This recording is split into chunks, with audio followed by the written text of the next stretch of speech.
Ronaldinho a finalement obtenu auprès de la justice paraguayenne la fin de sa détention provisoire pour être placé sous le régime d'assignation à résidence.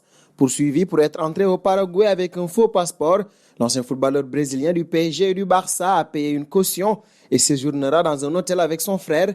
Ce sera donc ça, sa nouvelle vie en attendant que l'affaire soit tirée au clair. En effet, l'ancien footballeur et son frère Roberto vont désormais séjourner dans un hôtel d'Asunción, a annoncé le juge Gustavo Amarilla en charge du dossier. Il s'agit d'une mesure de substitution qui a été réclamée par l'ex-joueur aujourd'hui âgé de 40 ans. Une caution d'environ 1,37 million d'euros a été versée et aucune demande d'extradition vers le Brésil ne sera acceptée. Ronaldinho et son frère avaient été arrêtés car accusés d'être entrés au Paraguay en possession de faux passeports. Ils avaient rapidement été placés en détention provisoire dans des cellules improvisées au sein d'un commissariat de police. Le Ballon d'Or 2005 était à l'origine arrivé dans le pays pour faire la promotion d'un livre et participer à diverses opérations de bienfaisance.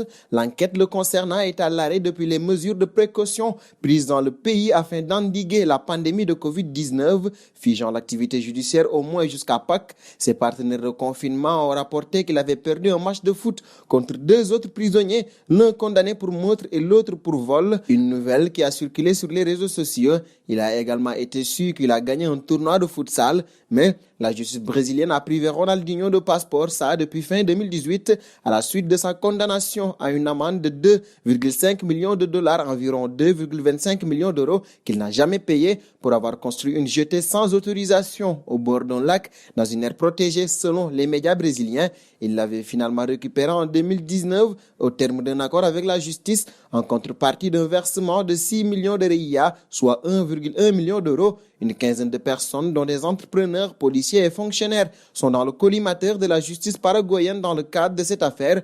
Voici donc l'état de la situation pour la légende brésilienne. Ronaldinho n'aura plus le loisir de se déplacer comme il veut et sera constamment surveillé par les autorités du Paraguay. N'empêche, il garde toujours son sourire légendaire et c'est bien pour ça qu'il est tout juste exceptionnel. Abonnez-vous sur la chaîne Afrique Sport pour de nouveaux contenus exclusifs de vos sportifs préférés. N'oubliez pas également d'activer la petite cloche pour ne rien rater.